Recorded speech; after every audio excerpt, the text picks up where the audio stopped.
Man, most people are missing this. I've just seen something in the Bitcoin chart which has not happened for a very long time. In fact, the last time that it did happen led to the previous bull market, which took Bitcoin from 7,600 to 64,000. That is over 840% when this exact indicator flashed. I'm going to walk you through what I've just seen and what that means for the Bitcoin price. Most people are looking at this weekly chart on Bitcoin thinking, hang on a second, the last 3 weeks have been awful. Look at these 3 doji candles with the price barely moving. This is hugely frustrating. Maybe there's weakness in the charts, but what they're not looking to is that weekly EMA ribbon. If you're seeing what I'm seeing, it's going to give you so much excitement because I'm just going to explain how important this is. But in order to understand that, we have to go back a little bit.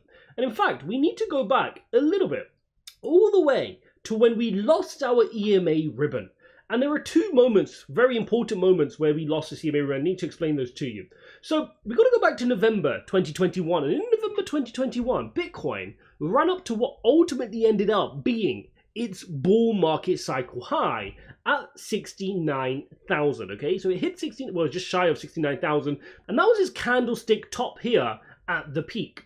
We then had a crashing few weeks driving us below our EMA ribbon. You can see here on this weekly candlestick in November 2021, we had a big fall all the way down here, but we managed to get back into our EMA ribbon. The next couple of weeks we continued to lose our EMA ribbon before we finally got our weekly close below the EMA ribbon, which signified the break of this trend.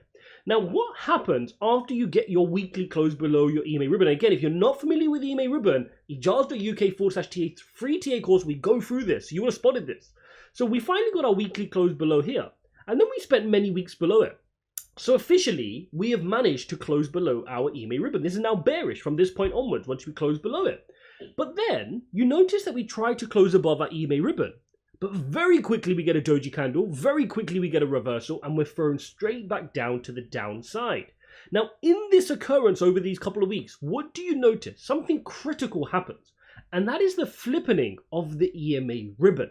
That is when the lighter colored lines, the yellow lines, which are initially at the top here, see these yellow lines at the top, and the red lines are at the bottom, bullish pattern. They then flip over, okay, during this period where we get rejected. You can see this is where they start crossing over. It actually starts all the way back here, but it really starts to cross over around here. And that's what indicates that we are in trouble and we're ready for an extended move to the downside. And to be honest, from there, that was history, right? This was what you could argue from 69,000 down here was a little bit of a pullback. But once you get rejected here, and once the EMA ribbon started to flip, that then eventually led to our bear cycle, and obviously you guys know we ended down at 15,500 from 69,000. But now we're seeing the opposite. Now we're seeing the opposite start to play out, where we could be starting to flip our EMA ribbon bullish again. Okay, let's watch this very carefully. So the exact same thing I just played out, but in the bullish scenario. So we were below our EMA ribbon all this time, right? It really started to extend. Remember, when an EMA ribbon extends, so when the gaps between the lines get bigger, it shows that the trend is getting more and more powerful. So all this time, that trend was getting more and more powerful to the downside. And that's when we came to these levels at 15,500. But then we managed to show a bit of strength. And obviously at the start of this 2023, we've managed to go from 15,500 to incredibly running into our EMA ribbon, retesting, and then getting this crazy candlestick 3 weeks ago, bringing us just shy of 29,000. And that's where we've managed to hold. We've not even been pulled back, but that's where we've managed to hold.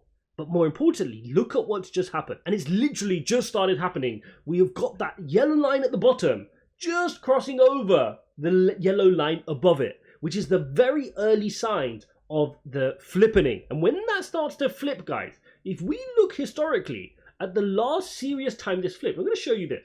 So this doesn't count. There's no flippening here. This is the flippening to the downside. We saw that. Okay. Now this, you can see here, there was no flippening here. We came into our EMA ribbon and we bounced off of it. The EMA ribbon never went into a bearish mode. We continued our cycle. This was a continuation of the run up to 64. We came down and then we went to 69. So we didn't flip our EMA ribbon here. We're going to have to go back a little bit more. And when you go back a little bit more, you will notice, you will find the date where it happened. I'm going to show you because it's crazy the move that happens here. So you're going to have to go all the way back to where the EMA flipped on these dates here. And what you'll notice is here, you are in a bit of a bullish trend here, you go back down into a bearish, and then you get this crazy flippening. So look how the light color lines go across above. So the yellow lines are now going to the top, they go to the top, and then you have a crazy extended move, which took you from 7,600. Yep, we can keep going all the way up through our bull market, up towards 64, all indicated by that flippening. And you can go back again historically, every time this is flipped. I know this looks small, but that's just because of the level of the charts. When this flipped this time, look at this flippening. This flippening really started from here when we started closing above our EMA ribbon. This took you from candlesticks such as 5,000 all the way up to a peak here of 13, 14,000. It's a crazy move to the upside. Let's go to the previous cycle, which obviously finished at the peak here of 20,000. And again, you'll see the same thing happens. It starts with a flippening of the EMA ribbon. So let's just keep going back here and you'll see exactly the catalyst point at which the EMA ribbon flips right here. Right here, the EMA ribbon starts to flip and you can see that's then what takes you from these crazy low candlesticks, right? I mean, initially you're here creating candlesticks as low as, let me just get the exact number for you, as low as $280 on Bitcoin, which then leads to the bull market from $280 per Bitcoin up to $20,000 at the peak of that cycle. And again, what do we have in common? The EMA ribbon flips. So remember, there's two important moments with losing or gaining the EMA ribbon. It's when the candlestick closes below or above it, and it's when the ribbon starts to flip. When that ribbon starts to flip, it's a great indicator for a huge move ahead for Bitcoin. But equally, there's something really powerful going on the higher time frame. If you look at the monthly chart, you actually see something that's a little bit scary, but also positive at the same time. I'm going to explain what's going on. So if you look at the monthly time frame, the same thing that I just explained on the weekly time frame applies. When you have a big move to the downside here, it shows that on the monthly, we were bearish, right? We were below our EMA ribbon. And then last month was an incredible month because we closed above our monthly EMA ribbon. Okay, we closed above our EMA ribbon here for the first time in many, many months because that was obviously the bear market. Now that has two effects. One, it's fantastic that you can close above your EMA ribbon. It shows that you flip from bearish to bullish. But also, look what was about to happen. Look at the yellow line here. It crossed over the line beneath it. This EMA ribbon on the monthly chart wanted to flip bearish. And that could have spelled an almighty load of pain if this started flipping on a monthly time frame to the downside.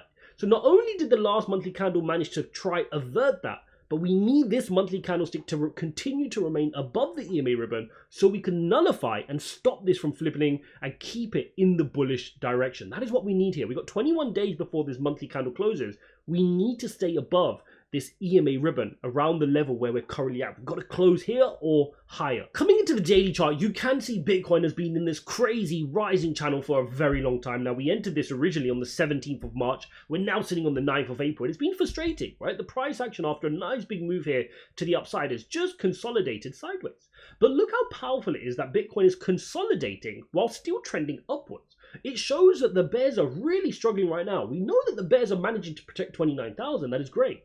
But if you're a bear, you're going to want to say, hang on, you've just run up here from 19,600 on this most recent leg up all the way to 29,000. And I've not even managed to retrace you just a little bit. I've not even managed to get you back to 26 or 25.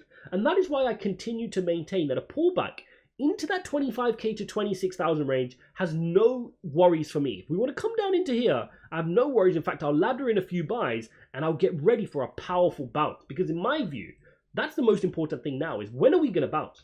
Are we going to bounce without a pullback or are we going to bounce with a pullback? If we get one, fantastic. I'll nibble and I'll take the bounce off the EMA ribbon. Equally, Bitcoin might not even need a pullback because the EMA ribbon is now coming into the price action. Because Bitcoin's managed to just consolidate sideways here, the EMA ribbon is now expanding, getting more and more powerful, which is good for the bullish trend here on the daily chart. So it could be that Bitcoin just does this, runs into its EMA ribbon sideways for a little bit, and then gets a good reaction coming off of it to break through that 30,000 level. One thing we know for sure, that 30k level mark is not a joke. Look at the cluster of resistance from here. We knew this would be a tough level. And in fact, it's not even just about there. It's this support level here from the summer of 2021 as well. Plus all the support it held here going back to January of 2021 as well. So this is not a joke. This is a very important level with very big levels of significance. So you've got to be patient. Eventually, Bitcoin will break this 29,000 level mark, and then we're ready for our next explosive move. If we do get a pullback, like I said, I'm prepared to buy, I'm prepared to nibble. I'm happy with where we're sitting right now. If you look at the macro economy, things are looking far better. We're now starting to see inflation come down meaningfully. We're seeing a softening in the jobs market. How much more can Jerome Powell meaningfully do? The markets are now pricing in that, okay, go ahead on May the 3rd, do your 25 basis points, but then by the June meeting, we want you to pause. That is what the market's saying right now. And if the labor market figures continue to soften, if we see CPI coming down, does Jerome Powell have any remit to continually increase interest rates? The answer is pretty much no. So soon we're going to get that pause, and that is what markets are looking forward to.